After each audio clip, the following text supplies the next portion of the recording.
오늘도 클릭해주셔서 감사합니다. 구독과 좋아요 부탁드립니다.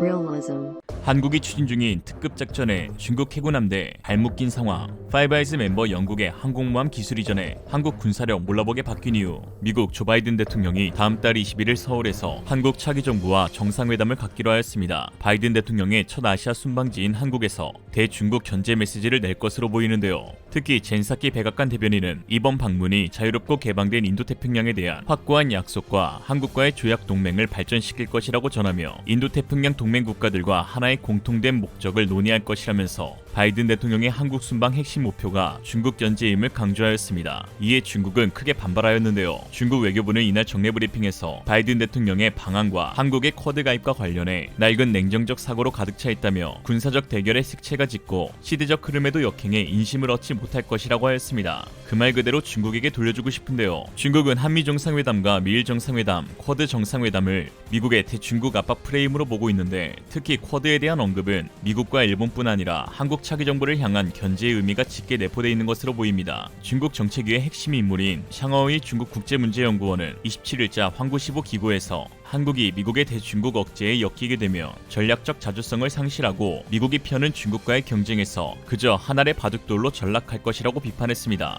그러면서 사드를 교훈으로 삼아야 한다며 대외 전략적 자주성과 독립성을 가져야만 한국은 독자적 영향력을 높일 수 있다고 했는데요. 중국이 하지 말란 것만 다 하면 선진국 된다. 한편 중국은 한국의 쿼드 가입에 우려하고 있지만 일각에서는 한국이 가입하게 될 동맹연합체가 쿼드가 아닌 미국, 영국, 호주, 캐나다, 뉴질랜드의 정보동맹체인 파이브아이즈가 될 것이라는 분석이 제기되고 있는데요. 이는 최근 쿼드 멤버인 인도가 러시아의 우크라이나 침공과 관련해 회색지대에 머무르고 있어 미국이 쿼드 동맹에 회의감을 갖게 되었다는 것입니다. 인도는 지난 2일 러시아 규탄 결의안에 기권표를 던진 데 이어 최근에 심지어 러시아산 원유까지 대량으로 수입하고 있는데요. 당시 유엔의 러시아 규탄 결의안은 141개국이 찬성, 35개국이 기권, 5개국이 반대 입장을 밝혔습니다. 자국 영토를 공격당한 것도 아닌데 갈등 당사국이 상대 국가의 영토를 전면 침공한 일은 어떤 명분을 내세운다 해도 정당화하기 어렵기 때문에 다수의 국가가 결의안에 찬성했는데요. 그러나 생뚱맞게 쿼드 일원이자 세계에서 가장 규모가 큰 민주국가라는 인도는 중국과 함께 기권표를 던지는 아이러니로 보였습니다. 미국의 고개가 갸우뚱할 수밖에 없는 상황이죠. 바이든 정부는 우크라이나 전쟁과 관련해 러시아에 맞서는 나토 등 민주주의 국가들의 단결을 강조하며 연일 강경한 입장을 밝히고 있는데요. 이번 사태를 미국이 주도하는 민주주의 연합 세력이 힘을 과시하는 시험대로 보는 바이든 정부 입장에서 인도의 태도는 매우 문제가 많다는 지적입니다. 이는 쿼드의 미래에 좋지 않을 징조로 여겨질 수밖에 없는 것이죠. 더욱이 다른 서방 국가들은 하나같이 러시아 원유 수출 제재를 시작하였는데 인도는 도리어 사태 이후 지난해보다 2배 이상 많은 원유를 수입하면서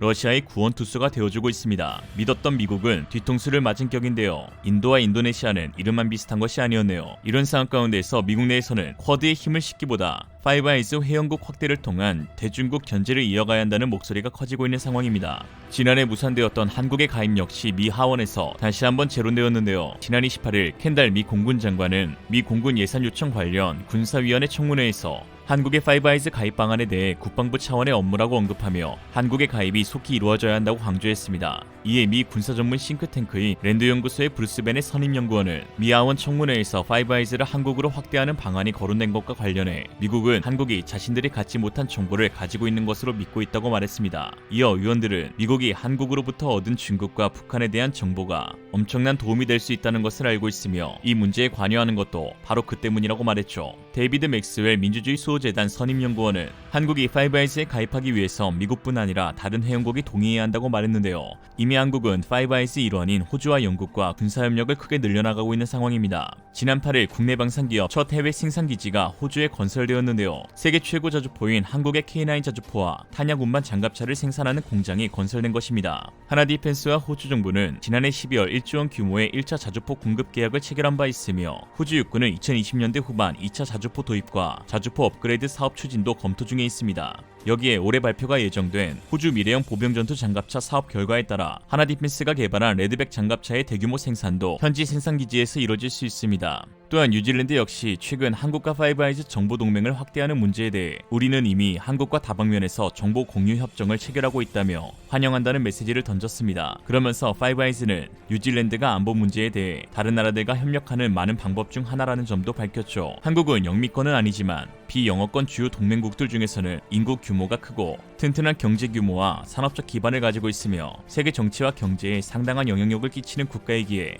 미국은 한국과의 동맹 관계를 파이브 아이즈 다음 수준으로 여기거나 심지어는 동급으로 논할 때가 많습니다. 특히 미국이 한국의 가입을 절실히 원하는 이유는 바로 중국의 3대 해군 함대 기지 가운데 두 곳이 한국의 서해를 통해야만 태평양으로 진출할 수 있기 때문입니다. 칭다오에 위치한 북해함대와 닝보에 위치한 동해함대의 해상 영향력을 축소시키기 위해서는 한국 해군의 체급이 커져야 함과 동시에 서해에서 이루어지는 중국 해군의 모든 작전 수행 능력, 이동 경로를 파악하는 것이 최우선이기 때문입니다. 닝보에 위치한 중국의 동해함대는 서해, 이어도, 센카쿠열도, 오키나와, 대만 등의 해역과 관련되어 있으며 현재 중국 해군에서 가장 많은 돈을 쏟아붓는 것이고, 북해함대는 항공모함인 랴오닝함과 한급 핵추진 공격 잠수함 4척을 보유 중에 있습니다. 또한 중국도 서해의 중요성을 깨닫고 서해에 위치한 함대들의 군사적 움직임을 크게 늘려나가고 있는데요. 최근 서해 한국과 중국 경계 중간 지점인 동경 124도 인근에서 중국 당국의 해저 지형 조사가 급증했습니다. 잠수함 운용 등에 필요한 군사정보 확보용으로 의심되는데요. 중국은 이 일대에서 사상 처음으로 항공모함을 동원한 함재기 이착륙 훈련도 실시했습니다. 군 관계자는 중국이 최근 2-3년 동안 동경 124도 선을 따라서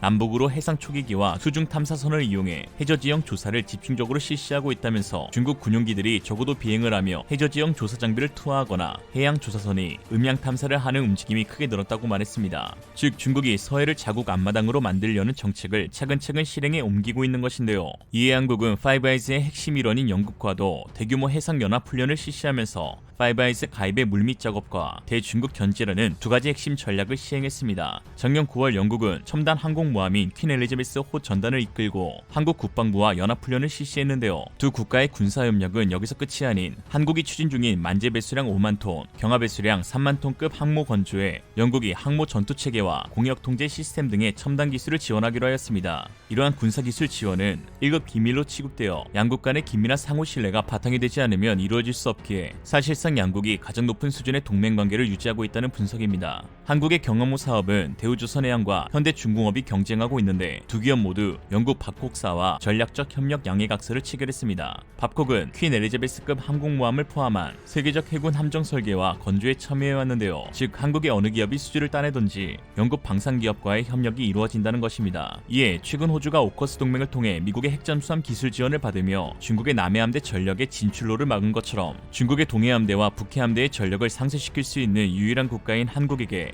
파이브 아이즈 국가가 항공모함 설계와 핵잠수함 기술 이전을 줄 가능성도 크게 대두되고 있습니다. 한편 중국은 이달 23일 창설 73주년을 맞은 기념식에서 세 번째 항공모함을 진수할 예정이었으나 상하이에 코로나19가 확산되면서 일부 주요 부품이 조달되지 않아 건조에 큰 지장이 생긴 것으로 보입니다. 건조를 맡은 상하이 장난조선소의 상황이 장난이 아닌데요. 홍콩 사우차이나 모닝포스트는 상하이 장난조선소에 인력이 부족하다며 현재 모든 국영기업의 인력을 방역 작업에 투입하고 있다고 하였습니다. 시진핑 입장에서는 올 10월 3연임을 앞두고 항공모함 등 경제 등 간에 그저 코로나 방역 성과를 내는 것이 가장 우선시되고 있기에 중국 조선 산업의 정상화는 예측이 불가능한 상황입니다. 한편 최근 중국이 개발한 최첨단 방역 시스템으로 중국 팬데믹 상황이 크게 개선이 되었다고 해서 화제가 되고 있습니다. 사실이라면 이대로 시진핑의 3연임이 확실시되어 보이는데요. 한번 알아보겠습니다.